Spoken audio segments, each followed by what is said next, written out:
नमस्कार, स्वागत आपका हरियाणा न्यूज 24 पर। मैं हूं प्रिंस लांबा। हरियाणा प्रदेश में विधानसभा चुनाव के बाद अब एक और चुनाव ने दस्तक दे दी। हम बात करें राज्यसभा चुनाव की। जो एक सीट हरियाणा प्रदेश से राज्यसभा की खाली हुई है, उसको लेकर अब बीजेपी के अंदर मारामारी देखने को मिल रही है।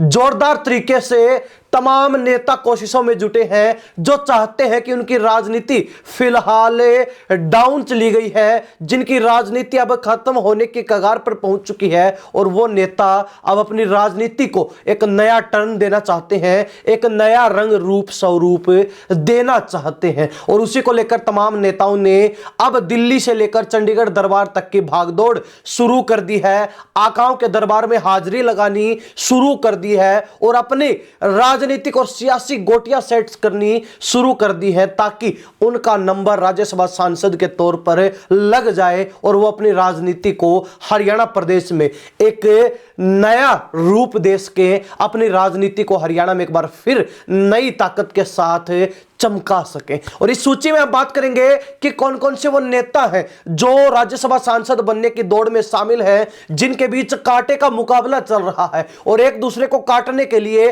पछाड़ने के लिए कौन कौन से नेता खून पसीना एक किए हुए हैं, लगातार भागदौड़ कर रहे हैं, मेहनत कर रहे हैं। आपको बता दें कि हरियाणा प्रदेश में इस बार भाजपा ने राज्यसभा सांसद कृष्ण लाल पंवार को इसराना सीट से चुनावी मैदान में उतार दिया। वो चुनाव भी जीत गए और चुनाव जीतने के बाद नायब सैनी के कैबिनेट में मंत्री भी बन गए, जिसके बाद उन्होंने राज्यसभा से इस्तीफा दे दिया और उनके द्वारा जो सीट खाली हुई उस पर अब चुनाव होना है, जिसके अब तक अधिसूचना जारी नहीं हुई है, तारीख सामने नहीं आई, लेकिन माना जा रहा है कि बहुत जल्द राज्यसभा की खाली हुई सीट को लेकर चुनाव की तारीख सामने आ सकती है। और उसी को देखते हुए अब बीजेपी के कई बड़े नेता जो इस बार के चुनाव में भी मुंह की खाकर घर बैठे हैं, यानी कि हारने के बाद चुपचाप घर बैठे हैं, वो प्रयासों में लगे हुए हैं, जुटे हुए हैं। इसी कड़ी में 5 नेता जिनका नाम चर्चा में चल रहा है। सबसे पहला नाम कुलदीप बिश्नोई का है।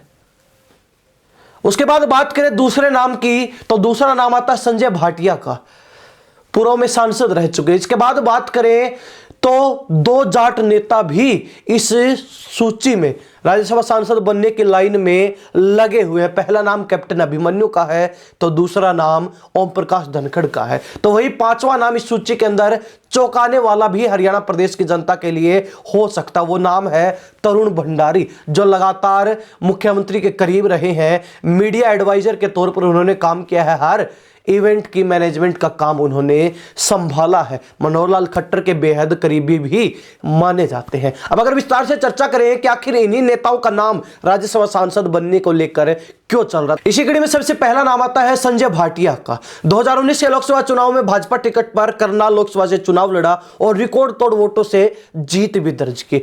हालांकि बीजेपी के कैडर बेस नेता यानी कि परंपरागत भाजपाई नेता हैं, और उसके अलावा पंजाबी समाज से आते हैं, तो ऐसे में पंजाबी समाज की अगर बात की जाती है, पंजाबी वर्ग की बात की जाती है, तो टॉप लीडरशिप में बड़े नेताओं में इनका नाम शामिल किया जाता है, गिना जाता है। अब जब बात आती है 2024 के लोकसभा चुनाव की, तो मनोहर लाल खट्टर को प्रत्याशी बनाया गया, तो इन्होंने करनाल लोकसभा सीट से चुनाव लड़ने का इरादा त्याग दिया। मनोहर लाल खट्टर के लिए त्याग कर दिया, चुनाव से पीछे हट गए। और इनके इन्हीं त्याग को देखते हुए अब चर्चाएं हैं कि संजय भाटिया को भाजपा राज्यसभा में भेज सकती है। हालांकि चर्चा ऐसे ही नहीं है, चर्चा इसलिए भी है क्योंकि जब मनोहर लाल खट्टर की जगह नायब सैनी के सीएम के तौर पर ताजपोशी हुई, तो उस समय नायब सिंह सैनी प्रदेश अध्यक्ष थे भाजपा हरियाणा के। जब वो सीएम बने तो उनके स्थान पर संजय भाटिया को प्रदेश अध्यक्ष बनाने की भी चर्चाएं थी, लेकिन ऐन मौके पर जब प्रदेश अध्यक्ष चुना जाना था, मोहनलाल बड़ौली का नंबर लग गया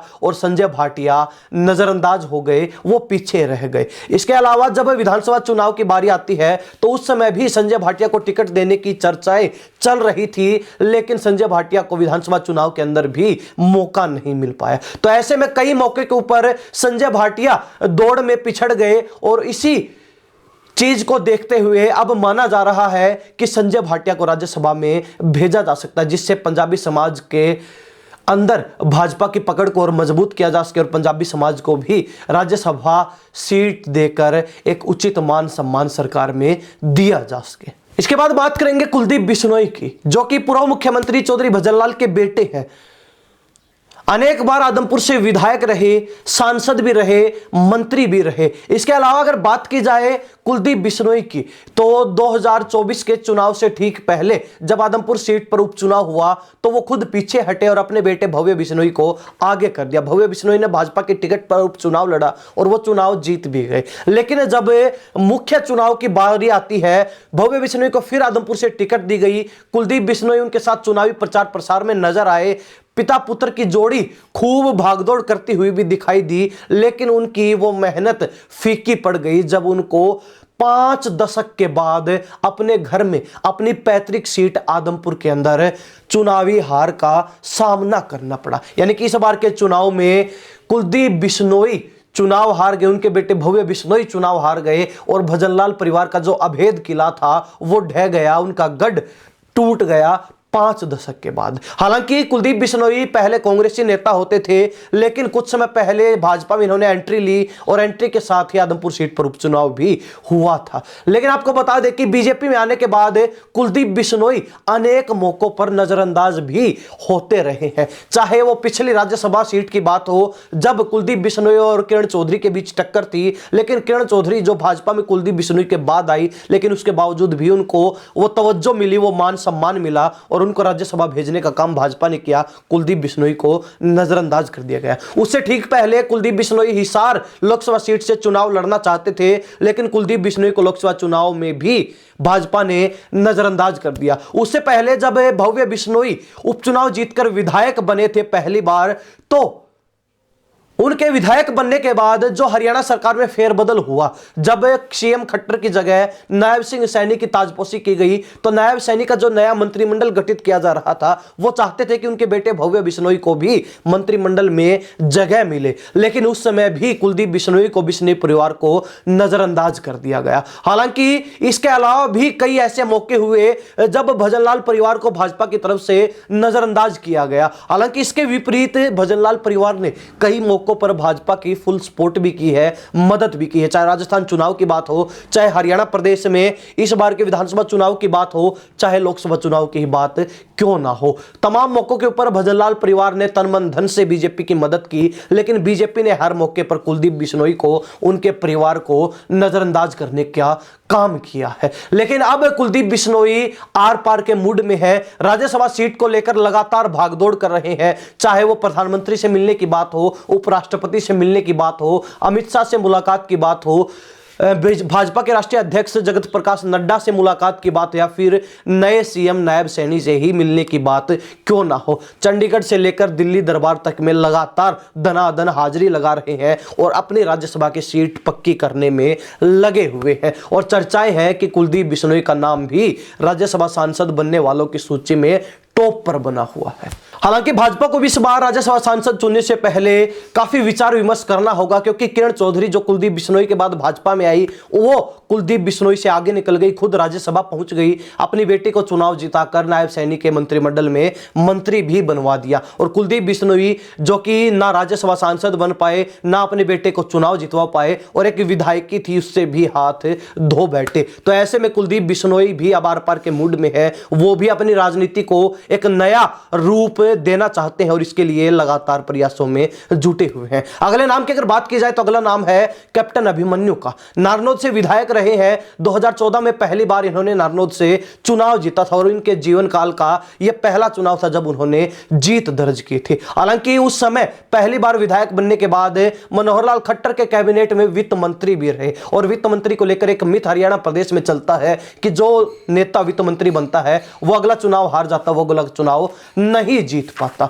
तो ऐसे में अगला चुनाव 2019 का चुनाव कैप्टन अभिमन्यु हार गए। और सिर्फ 2019 ही नहीं बल्कि 2024 में भी लगातार दूसरा चुनाव नारनौद से कैप्टन अभिमन्यु को हारना पड़ा। लगातार दो चुनाव में कैप्टन अभिमन्यु को मुंह की खानी पड़ी है, हार का सामना करना पड़ा है। हालांकि आपको बता दें कि कैप्टन अभिमन्यु प्रदेश ही नहीं बल्कि देश के संगठन में भी भाजपा पार्टी के कई अहम पदों पर कई अहम जिम्मेवारियों का निर्वहन कर चुके हैं। अब कहीं ना कहीं इनको अपनी राजनीतिक जमीन तलाशने की जरूरत पड़ चुकी है, क्योंकि 2014 में पहला चुनाव और एकमात्र चुनाव जीता, उसके बाद लगातार 2 चुनाव में करारी हार का सामना करना पड़ा है। तो ऐसे में कैप्टन अभिमन्यु भी चाहते हैं कि राज्यसभा जाकर अपनी राजनीति को एक नया जोश, एक नई ऊर्जा देश के, एक नई दिशा देश के और हरियाणा प्रदेश के अंदर जो इलेक्ट्रोल पॉलिटिक्स है, जो चुनने की राजनीति है, उसके अंदर भी अपनी भागीदारी निभाते हुए अगले चुनाव तक अपने आप को मजबूत कर सके। तो ऐसे में कैप्टन अभिमन्यु भी, जो कि जाट नेता हैं और अब प्रयासों में जुटे हुए हैं कि उनको राज्यसभा सांसद बनाया जाए। हालांकि इससे पहले भी जब राज्यसभा सांसद चुनने की बात आई थी तो कैप्टन अभिमन्यु उस दौड़ में भी शामिल थे, लेकिन उनका दांव नहीं लग पाया। हिसार से लोकसभा चुनाव भी लड़ना चाहते थे, लेकिन इनको टिकट नहीं मिली, पार्टी ने इनको नजरअंदाज लोकसभा चुनाव में कर दिया। लेकिन अब राज्यसभा सीट को लेकर एक बार फिर कैप्टन अभिमन्यु सक्रिय हो चुके हैं। इसके बाद बात करें अगले जाट नेता की, तो वो नाम ओम प्रकाश धनखड़। ओम प्रकाश धनखड़ जो 2014 में अपने जीवन काल का पहला विधानसभा चुनाव जीते और पहला चुनाव जीतने के बाद पहली बार विधायक बनने के बाद मनोहर लाल खट्टर के कैबिनेट में कृषि मंत्री भी रहे। कृषि मंत्री बनने के बाद जब बारी आती है 2019 के चुनाव की, तो बादली हलके से ओम प्रकाश धनखड़ चुनाव हार गए। और अब अगर बात की जाए 2024 के चुनाव की, तो कैप्टन अभिमन्यु की तरह ही ओम प्रकाश धनखड़ भी लगातार दूसरा चुनाव हार गए। हालांकि एक बड़ी बात यह है कि चुनाव हारने के बाद ओम प्रकाश धनखड़ भाजपा के प्रदेश अध्यक्ष भी रहे हैं, यानी कि वो लगातार ये बात कहते हुए नजर आते थे कि सीएम के बाद दूसरी बड़ी कुर्सी उनके पास ही है। तो ऐसे में कहीं ना कहीं प्रदेश अध्यक्ष रहते हुए भी उन्होंने पार्टी के अंदर, हरियाणा प्रदेश में संगठन के अंदर काम किया, लेकिन प्रदेश अध्यक्ष पद से भी छुट्टी के बाद, विदाई के बाद उनको राष्ट्रीय सचिव भाजपा का बना दिया गया। फिलहाल भाजपा के राष्ट्रीय सचिव हैं और इस बार के चुनाव में भी मुंह की खाने के बाद, हार का सामना करने के बाद ओम प्रकाश धनखड़ भी चाहते हैं उनको राज्यसभा सांसद बना दिया जाए, ताकि जो राजनीतिक जमीन तलाश रहे हैं उसकी तलाश, उसकी खोज पूरी हो सके और अपनी राजनीति को एक बार फिर नए सिरे से आगाज कर सकें, शुरू कर सकें। अब अगर बात की जाए 5वें बड़े चेहरे की, और वो नाम जो सबको चौंकाने वाला है, हैरान करने वाला है, हालांकि इसमें हैरानी की बात नहीं होनी चाहिए, क्योंकि तरुण भंडारी, जिनका नाम राज्यसभा सांसद बनने को लेकर दौड़ में चल रहा है, क्योंकि पंचकुला से नगर निगम के मेयर रह चुके और इसके अलावा लंबे समय से भाजपा से भी जुड़े हुए मनोहर लाल खट्टर के बेहद खासम खास और करीबी लोगों में गिने जाते हैं। इसके अलावा मनोहर लाल खट्टर का जो दूसरा सीएम का कार्यकाल था, उस दौरान इनको एक बड़ी जिम्मेवारी मनोहर लाल खट्टर सीएम के साथ मिली। उनके मीडिया एडवाइजर के तौर पर पिछले लंबे समय से इन्होंने काम किया, उनको वो पद मिला, और उसके बाद लगातार इवेंट मैनेजमेंट की बात हो या फिर मीडिया मैनेजमेंट की बात हो, हर काम को, हर जिम्मेवारी को इन्होंने बखूबी निभाया है। हालांकि आपको बता दें कि इसके अलावा भी तरुण भंडारी की महत्वपूर्ण भागीदारी कई बड़े ऑपरेशंस में रही है। चाहे हिमाचल प्रदेश के अंदर कांग्रेस की सुक्खू सरकार को गिराने का जो ऑपरेशन लोटस चला था, उसमें भी तरुण भंडारी की बड़ी अहम और महत्वपूर्ण भागीदारी थी, जिसके चलते यह अंदाजा लगाया जा सकता है कि तरुण भंडारी सिर्फ हरियाणा प्रदेश ही नहीं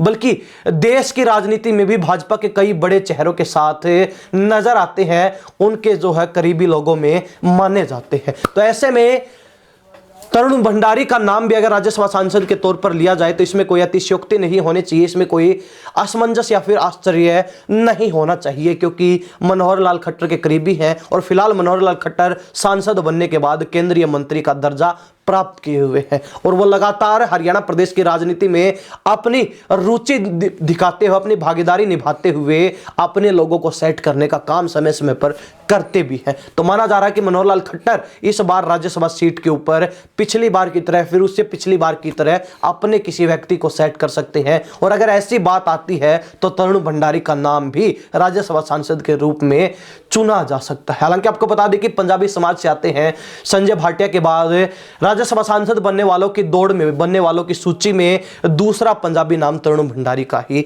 आता है। ये वो 5 नाम, पहला नाम संजय भाटिया जो कि पंजाबी नेता है, इसके बाद तरुण भंडारी, एक और भाजपा के पंजाबी नेता, पंजाबी चेहरे, इसके बाद अगर बात की जाए कुलदीप बिश्नोई की, बिश्नोई समाज से आते हैं, तो वहीं जाट समाज की अगर बात की जाती है तो दो बड़े नाम, दो बड़े भाजपा के चेहरे हरियाणा प्रदेश से ओम प्रकाश धनखड़ और कैप्टन अभिमन्यु, इन 5 नामों के बीच राज्यसभा सांसद बनने को लेकर जबरदस्त भागदौड़ मची हुई है, जबरदस्त घमासान मचा हुआ है और सभी नेता एक दूसरे को काटकर आगे निकलने की प्रतिस्पर्धा में जुटे हुए हैं, लगे हुए हैं। 2 पंजाबी नेताओं के बीच घमासान है, 2 जाट नेताओं के बीच घमासान है और एक कुलदीप बिश्नोई, और माना जा रहा है कि कुलदीप बिश्नोई इस बार इन पंजाबी और जाट नेताओं की लड़ाई में बाजी मार जाएंगे, राज्यसभा सांसद बन जाएंगे। हरियाणा प्रदेश की जनता इस बारे में क्या राय रखती है? क्या वास्तव में इन 5 नामों में से किसी एक नेता पर बीजेपी मोहर लगाने का काम कर सकती है? इन 5 नामों में से कौन सा वो चेहरा है जो राज्यसभा सांसद इस बार